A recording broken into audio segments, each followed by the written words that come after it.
கிருஷ்ணாவ பார்த்தோன்னே எல்லாருமே அதிர்ச்சி அடைகிறாங்க. உடனே ராகவ் இப்ப கிருஷ்ணாவோட சட்டைய பிடிக்கிறாரு. என்ன நினச்சிட்டு இருக்க உன் மனசுல? என் அக்காக்கு இவ்ளோ துரோகம் பண்ணிட்டு தைரியமா வரியா? உனக்கு அவ்ளோ திமிரா? அப்படின்னு சொல்லிட்டு பயங்கரமா போட்டு அடிக்கிறாரு. ராகவ் விட்றா விட்றான்றாங்க. என்னடா பண்ணாரு மாப்பிள? அப்படின்னு என்ன பண்ணானா? அதெல்லாம் சொல்றதுக்கு என் வாய் கூசுது. இவன்லாம் ஒரு மனுஷனா? அப்படின்னு சொல்லிட்டு தொடர்ந்து அடிச்சுட்டு இருக்காரு. எல்லாரும் நிறுத்த போறியா இப்படியான்னு சொல்லிட்டு எல்லாரும் திட்டுறாங்க. உடனே அவர திட்டாதீங்க. அவர் சொன்னதெல்லாம் உண்மைதான். இவன் மோசமானவன் தான். இவன் தான் எங்கள நம்ப வச்சு எங்க குடும்பத்தையே ஏமாத்துனான். கரெக்ட்டா கல்யாணத்துல எஸ்கேப் ஆனவன் இவன் தான். இவன் என்ன கல்யாணம் பண்ணிக்கிறேன்னு சொல்லிட்டு ஏமாத்தி இந்த மாரி வேலை பண்ணியிருக்கான்னு சொல்லிட்டு நடந்த விஷயத்தையெல்லாம் அபி சொல்றாங்க. அதெல்லாம் கேட்டு அஞ்சலியால தாங்கிக்கவே முடியல. பயங்கரமா கதறி அழறாங்க. நீ இவ்ளோ மோசமானவனா? கேடு கெட்டவனா? உன்ன நம்பி நான் உன் புள்ளைய வயித்துல வச்சிருக்கேனே! நான்லாம் எதுக்கு? அப்படின்னு சொல்லிட்டு செமையா டென்ஷன் ஆயிடுறாங்க.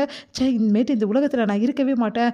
உன்ன மாரி ஒரு ஆளுக்கு பொண்டாட்டியா வாழ்ந்ததே நான் கேவலமா நினைக்கிறேன். என் உடம்பெல்லாம் கூசுது. நீ இவ்ளோ மோசமானவனா? உனக்கு நாங்க என்ன குடுக்கல? எல்லாமே வீட்ல வசதிலாம் பண்ணி குடுத்து உன்ன வாழ வச்சோமே! கடைசியில எங்க குடும்பத்தையே என்ன ஏமாத்திட்டியே! இந்த அபி வீட்ல இவ்ளோ பண்ணியிருக்கியா நீ? நீ எல்லாம் ஒரு மனுஷனா? அப்டின்னு சொல்லிட்டு செமையா டென்ஷன் ஆயிடுறாங்க. உனக்காக நீ அப்பாவா போறேன்னு சொல்லிட்டு அந்த விஷயத்த சொல்றதுக்காக காத்து நிந்தனே! ஆனா இப்படி ஏமாத்துவேன்னு நெனச்சு கூட பார்க்கல. அப்டின்னு சொல்லிட்டு அப்படியே கதறி அழறாங்க. உடனே என்ன பண்றாங்க, நான் சும்மாவே இருக்க மாட்டேன்.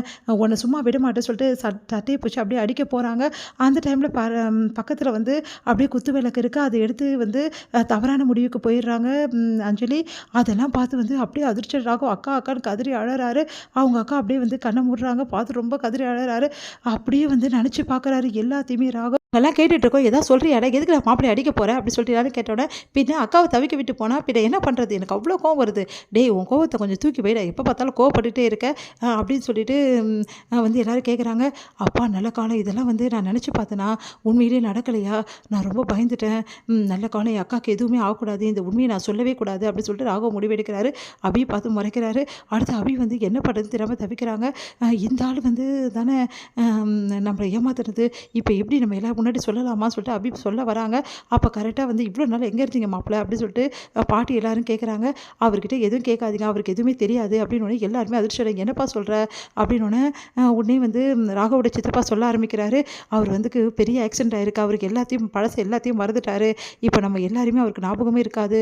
நான் தான் அவரை தேடி கண்டுபிடிச்சி கூட்டிகிட்டு வந்தேன் ஹாஸ்பிட்டல்லேருந்து அப்படின்னு அதிர்ச்சி அடைகிறாங்க. என்னப்பா சொல்கிற? அப்படின்னு அஞ்சலி அழறாங்க. என்னங்க ஆச்சு உங்களுக்கு? அப்படின்னு கொஞ்சம் கொஞ்சமாக நம்ம பழசெல்லாம் அவர்கிட்ட பேசினா ஞாபகம் வந்துடும் சொல்லியிருக்காங்க. நீ கூட்டிகிட்டு போமா அப்படின்னு அஞ்சலி ரொம்ப பதறி போகிறாங்க. பயங்கரமாக அழறாங்க. நான் உங்ககிட்ட நீங்கள் அப்பா அவரை சொல்லணும்னு நினச்சிட்டேன். நான் ஃபோன்லேயே சொல்லியிருக்கலாம். நான் ஒருத்தி நேரில் சொல்லணும்னு ஆசைப்பட்டேன். ஆனால் இப்போ சொல்ல முடியாமல் ஆயிடுச்சு. இப்போ நீங்கள் புரிஞ்சுக்கிற நிலைமையே இல்லையே. கடவுளே எனக்கு ஏன் இப்படி கஷ்டத்தை கொடுக்குறேன்னு சொல்லிட்டு அஞ்சலி பயங்கரமாக அழறாங்க. அழாத அஞ்சலின்னு சொல்லிட்டு ராகவும் அதுக்கப்புறம் பாட்டி எல்லாருமே சமாதானப்படுத்துகிறாங்க. என்ன இது புதுசாக இருக்கே, இவனுக்கான எல்லா ஞாபகம் மறந்து போச்சு. ஒன்றும் புரியலையே, இதெல்லாம் உண்மையா பொய்யா? இவன் உடல் நடிக்கிறானா? அப்படி சொல்லிட்டு சுந்தரி யோசிச்சுட்டு இருக்காங்க. எப்படி இதெல்லாம் மறந்து போகும் இவனுக்கு? என்ன நடக்குது இங்கே? அப்படி சொல்லிட்டு சுந்தரி யோசிச்சுட்டு இருக்காங்க. இங்கே அபியும் அணுவும் பார்த்துட்டு அதிர்ச்சி அடைகிறாங்க. இவன் இவனா இவனா அஞ்சலி மேடமோட புருஷன். இவ்வளோ நாள் இவன் தான் இங்கேயும் ஏமாத்திட்டு இருந்தான், நம்மளையும் ஏமாத்திருக்கானே அப்படின்னு சொல்லிட்டு 2 பேரும் செமையாக டென்ஷன் ஆகிறாங்க. உடனே அணு கையை பிடிச்சி அபியை கூட்டிகிட்டு போகிறாங்க. அபி இப்போ எதுவுமே சொல்லாத. ஏற்கனவே வீட்டில் இவ்வளோ பிரச்சனை போயிட்டுருக்கு. இப்போ நம்ம சொல்ல போய் பெரிய பிரச்சனை ஆக போகுது. அவன் எவ்வளோ டபுள் கேம் விளையாடிருக்கான் பார்த்தீங்களா? இங்கேயும் பேசியிருக்கான், அங்கேயும் பேசியிருக்கான். அவனை சும்மாவே விடக்கூடாது அணு. இப்போவே எல்லாம் முன்னாடி சொல்லலாம். அதெல்லாம் சொல்ல வேணாம். கொஞ்ச நாள் பொறுமையாக இரு. அவனுக்கு பழையபடி எல்லாம் ஞாபகம் வரட்டும். அப்புறம் நம்ம சொல்லலாம். இப்போ அஞ்சலி மேடம் பார்த்தல எவ்வளோ அழறாங்க இதுக்கேன்னு சொல்லிட்டு, நம்ம இந்த உண்மையெல்லாம் சொன்னால் இன்னும் அழுவாங்க. அப்புறம் அவங்களுக்கு ஏதாவது ஆயிடுச்சுன்னா அதுக்கப்புறம் என்ன பண்ணுறது? அப்படின்னோடனே சரி அணு, உனக்காக நான் சொல்லலை. கொஞ்ச நாள் பொறுத்து நான் கண்டிப்பாக சொல்லுவேன் அப்படின்றாங்க.